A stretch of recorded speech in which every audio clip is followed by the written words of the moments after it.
to start with the simple question, what is society? It is a banal question on purpose, because we need to remind ourselves that society is made of humans, and it is changed by humans. And there are no natural laws which shape society. We live in times when there is a high level of naturalization of neoliberal model of thinking, neoliberal model of development. It presents itself as a natural law that cannot be changed. Very often in these countries that are in the east of Europe or southeast of Europe or whatever, this neoliberal model is even more accepted in a more radical way than you would find in the West. And this is one of the paradoxes. This neoliberal model also essentializes human nature in a way which is not socially productive, which actually emphasizes self-interest, selfishness instead of cooperation, and competition instead of solidarity.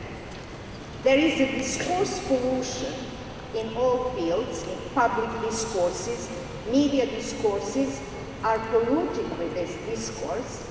So it is very hard to think, and when it's hard to think, it's very hard to act. And how do I see the way out? I think activism today is the courage and decision to think about the world differently, beyond neoliberal paradigm, to connect and to map out initiatives and possibilities that are already there in the field. They exist, but they are largely invisible. To learn from each other and from those initiatives that are alternative to neoliberal model of development, and then to change. And for that we need knowledge. Knowledge I see as a necessary tool, because everything comes up with knowledge. Knowledge is the essence. How we explain reality, how we name the things. There is this famous feminist strategy of naming. First you have to name domestic violence, then you can combat domestic violence. If it's unnamed, it stays invisible, not to mention that it cannot enter into any legal procedures or anything. So naming things is a big issue. How we perceive ourselves and the world around is also related to knowledge. How we think of what is possible or not is connected to knowledge, and our world view is connected to knowledge. So what kind of knowledge do we need? When we talk about EU citizenship, is it the same in strong states and in weak states? Is it the same in well-developed democracies and in captured states? Is it the same? What does it mean in the states which are heavily controlled by transnational money flows and multinational corporations, small states? So what kind of states we are talking about? What kind of societies? What kind of democracies? What kind of citizens? What I have discovered in my very nomadic career is that people give the same names to very different things. You go to Mongolia to university, you will find something very different than the university in Vienna. If you go, the names of the things are often just blurring huge differences in realities. So we need to start again asking ourselves about the basic questions and what does it really mean in connection to reality. My answer to these many questions, and just the beginning of the road, is that I believe that semi-peripheral perspective is highly needed. Because it is important to know who creates the knowledge, why does a person create the knowledge, who is benefiting from the knowledge, what do blind spots, where do blind spots come from, and what are the consequences of certain types of knowledges. There is this wonderful book by an Australian sociologist called Southern Theory, where he explains how the Western thought is universalist thought and tries to universalize the globe in a way, and how this is the basic for this neoliberal way of thinking. And I think it's very important to track down the history of ideas and to see how we actually do not have tools to think differently and how we need to produce those tools. So here is a citation, just one of many that I could have chosen. When the claim of universal knowledge or universal values is made from a position of privilege, and he speaks about metropolitan societies, it is likely to serve hegemony, not liberation. I was an expert in making human development report for UNDP, and then I asked a professional woman coordinator there who was employed in UNDP, where is Serbia? Is it on the north or south? And she said Serbia is on the east. We are actually constantly reproducing these discourses north and south, and we lost what used to be called second world. We lost semi-periphery. I wrote a book with the title Knowledge Production in the Semi-Periphery, A Gender Perspective, and the first chapter, I will just read the title of the chapter, and I believe for those who are from this part of the world, it's very clear what it means. Non-white whites, non-European Europeans, and gendered non-citizens on a possible epistemic strategy from the semi-periphery of Europe. So, invisibility of semi-periphery has been normalized, and transition as a process is silencing of difference of semi-periphery. So,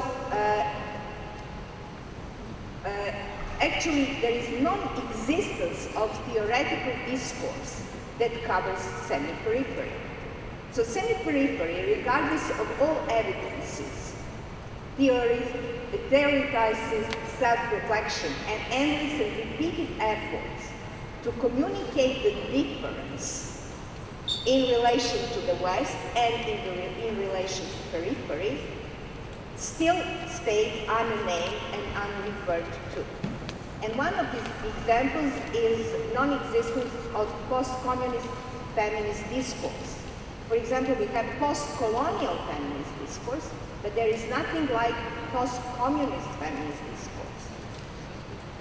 It is important that center creates differences. So on one hand, we have differences that exist, and they become invisible through transition. And on the other hand, center creates other differences, and EU accession is the best example of the creation of those differences.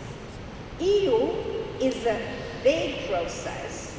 This is how it is experienced by people who live in countries around EU. EU is a moving target because the conditionality is always changing, as you in Croatia know very well yourself, Hungarians, Turks, etc., which is quite an annoying process for those societies, and it produces problems within the societies that are trying to join EU. So EU is basically reinventing some differences and not recognizing the real structural differences that semi-periphery has. Especially the part of semi-periphery as ex-Yugoslavia is an interesting story by itself. We have to recognize that EU is largely a project of political elites.